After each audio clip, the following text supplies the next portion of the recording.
Good morning. Welcome back to the Countdown to Ironman Lake Placid video series. My name is Joe from Endurance Mentors, and we are 20 weeks out from race day. Today, we're going to be talking about a tip on the bike course. We're going to be talking about hydration and calorie intake throughout the Lake Placid bike course, and specifically, similar to what we did a few weeks back with the swim, here a tip to pay attention to during the race briefing. We're going to be doing the exact same thing today with regards to aid stations on the bike course. Okay. So let's start with just a quick premise here. First things first, in order for you to even come close to your running potential on race day, you need to make sure that you adequately hydrate and take in calories throughout the bike course. I will tell you, this is more than you think it is. I've completed this race 5 times, and after each race, I like to jot down a couple little notes, like things to take away, things for next year. And every single year, I come back with, I didn't hydrate enough on the bike. Okay, so let's just start there. Um, what I want to do is talk quickly about the bike course that's currently posted online and just share a little bit of background first. Here we have the Ironman Lake Placid bike course, okay? And if we just go through it quickly, we're going to be looking at the aid stations, all right? So this is for those of us like myself who are getting our hydration and our calories at the aid stations as we go, okay? You start out, you have your first aid station about 7 miles in. Okay, you do the Keene descent. We start out on the flats out to J. We have another aid station, probably another, 8 miles or something like that. We do the long flats, we climb up from J up towards Wilmington. We have another aid station before the Hazelton out and back. And then we get one more aid station right here after a big climb. We're just at this point north of Whiteface Mountain. Okay.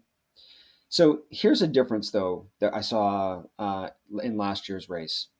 We used to actually get another aid station right around here. Okay. And that meant that you had time and you had the ability to grab another bottle here or, discard an empty, grab a new one and go. Last year, though, was different. And they told us about this in the race briefing. They told us that there was not going to be an aid station here. But I'll tell you, in the briefing, I heard it, but I didn't actually think it through. So let's think about what a lack of an aid station right here actually means for you on race day. Okay. So you start here. We're just north of Whiteface Mountain, and we trend all the way back up to Lake Placid. Okay. This is all uphill here. All right. Or at least it trends uphill. This is a hot July day, typically. So you're going to be burning through a lot of calories in this part, and it just takes a long time. Okay. We're going to do the out and back by the golf course, loop through town, back out, all the way back out to Mount Hovenberg before you get to your next aid station. All right. This stretch of the bike course here, okay, actual mileage, this is probably somewhere in the ballpark of 18 or 19 miles, with the vast majority of it trending uphill. All right. So when you get to this aid station here, what I didn't think about last time and what I'm definitely going to be thinking about this time, again, if there isn't an aid station, another aid station, here's where you really have to make sure you're stocking up on all of your fluids. Get everything you need because it's the better part of an hour to get back to another aid station here.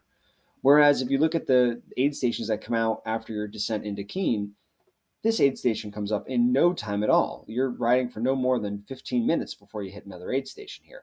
Okay.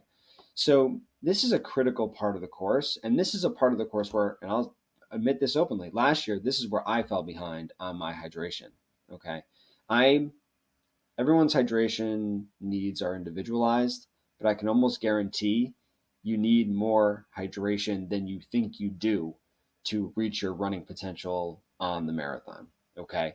So for me personally, I need to be taking in about 2 bottles per hour to reach kind of my targets on the run, to be able to run as effectively and even come close to reaching a run potential.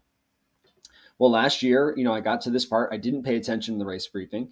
I got to this part. I fell behind. And, I did a good job in the rest of the course. But what really happened was I got off the bike and I didn't have enough hydration on board, is the bottom line. So while I was proud of my run, I think I could have done better. So that's one thing I'm going to be paying close attention to in the race briefing this year. I'm going to be paying very close attention, and you should too.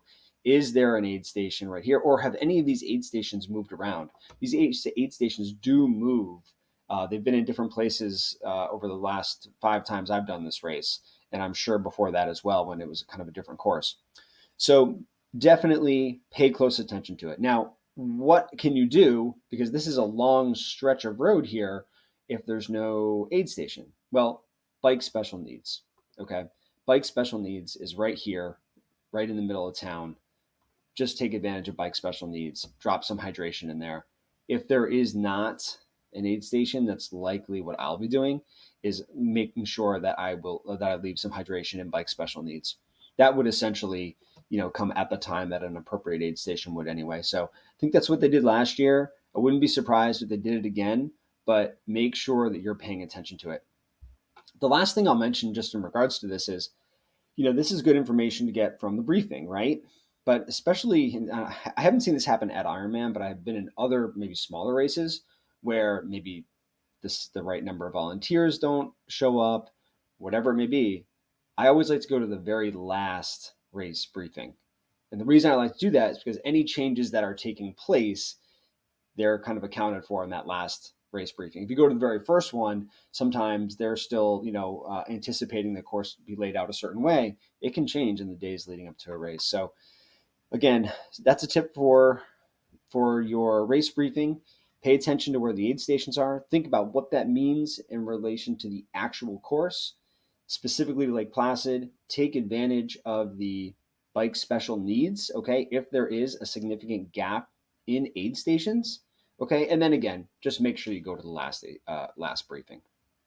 Thanks all so much. I really appreciate it. The next couple of videos, I think we're going to do less about the course specifically and talk a little bit more about nutrition in training.